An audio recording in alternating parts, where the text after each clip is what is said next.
Hi, this is William from Great Affordable Watches, and today I'm gonna do something very exciting, at least for me. I'm gonna take a look at some watches from a Swedish microbrand company called Stag.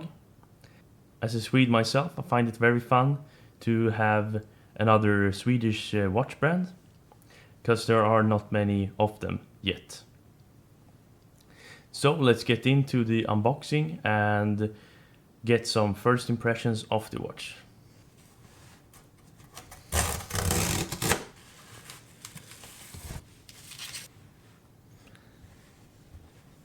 Okay, here are the boxes. Very simple with the Stag logo. I think this is a reindeer, and they are pretty common here in Sweden. So I think the logo suits a Swedish watch brand, and of course there are reindeers in many places, but they are very common here in Sweden.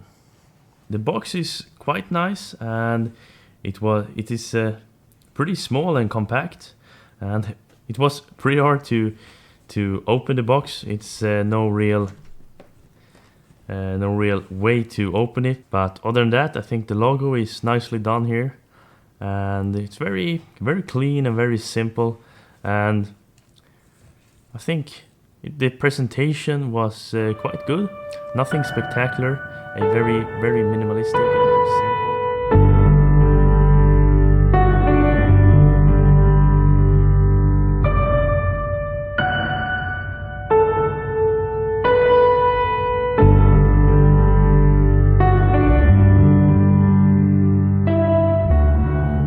Here is the first watch, and this one got a white dial with a brass case, and I think they have a few different versions, like a black dial with black case, stainless steel case with white dial, etc. The second watch got a steel case. Okay, let's first take a look at the watch with the stainless steel case. The finishing seems very nice. It got a brushed bezel, brush lugs, and it seems like the whole case is brushed, and I much prefer a brushed case to a all polished case. The dial is very simple. It is white or almost silver looking, and we got black applied Roman numerals and the applied logo and automatic, and that's it. So the dial is very simple, and I think it looks actually very nice. I'm not the biggest fan of Roman numerals, but I think this type of layout with the small numerals really works well.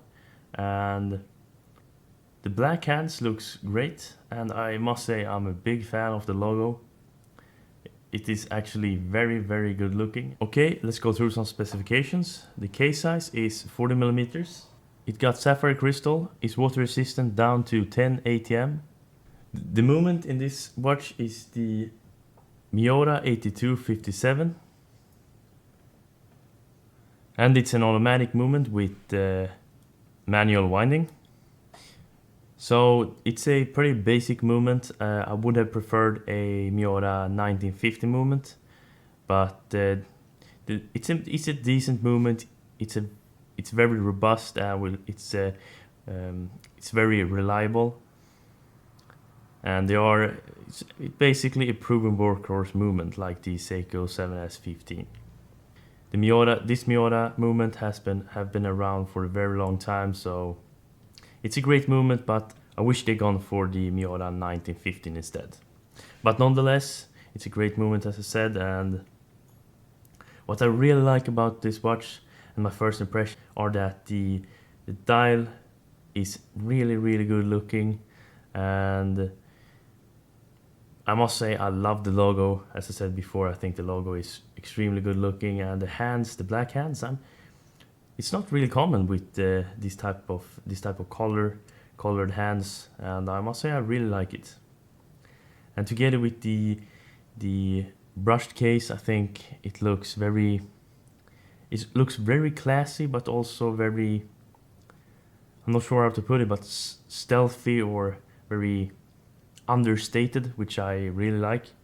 I must say, I think it's a very good looking watch. It got a non-signed crown, which is a bit of a shame. Okay, the brass case version, it looks very nice as well.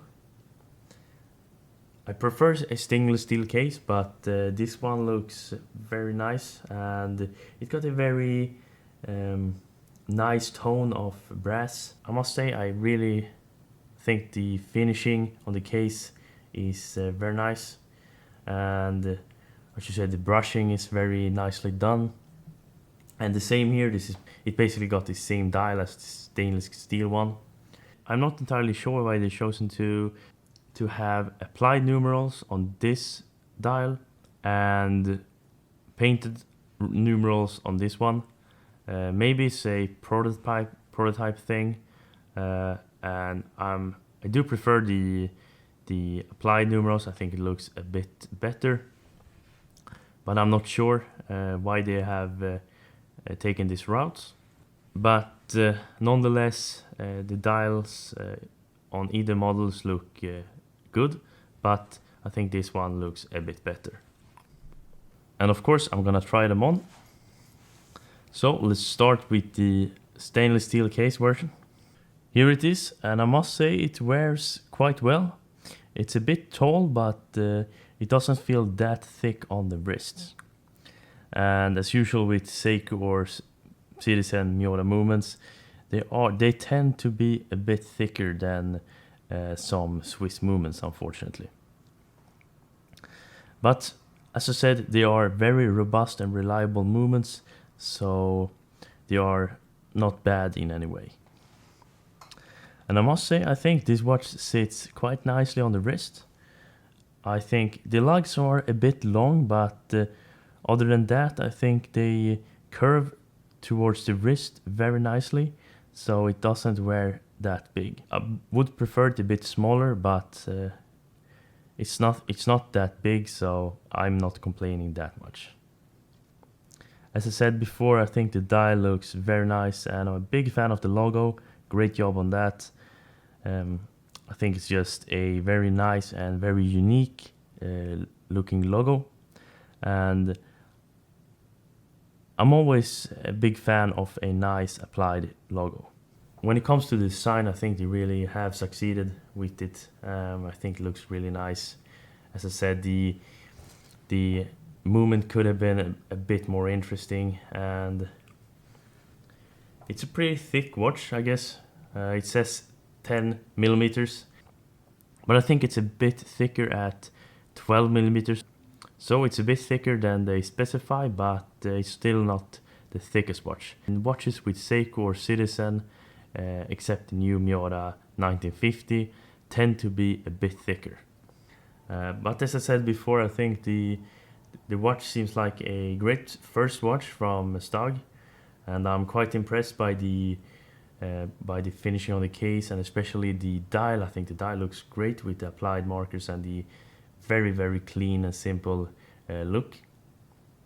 And I think it's pretty original and pretty unique. I've not seen exactly this type of watch before, and thanks to the logo, it makes it a bit more unique than your standard microbrand dress watch.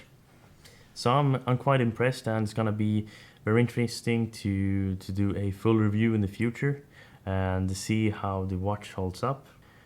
I'm really excited for what Stag makes in the future. I have high hopes, and of course I'm a bit biased because they are a Swedish brand. And if you're looking for a dress watch, I think this seems like a great option, and it's a very good looking watch with a decent movement for a decent price. I think it's 2,500 Swedish crowns. That's around $300. I'm not sure if you can get a tax reduction if you buy it from outside of EU. Hopefully you can. And then I think this is it's a pretty standard price for a watch with this type of movement. But I think the design and finishing seems excellent, so I think this is pretty good value for your money. And the design, as I said, is pretty interesting and unique as well. So I think it seems like a great watch overall. And guys, please let me know what you think of these watches down in the comments.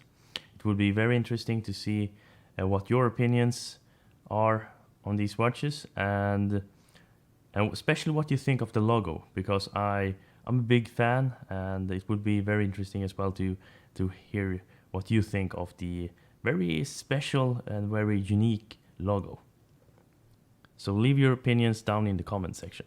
I will probably do a full review in the future. You have to wait for my final opinion about this watch, but as I said, it seems like a pretty decent watch actually. Hope you enjoyed this video, the short unboxing and first impressions, and I see you in the next one. Bye.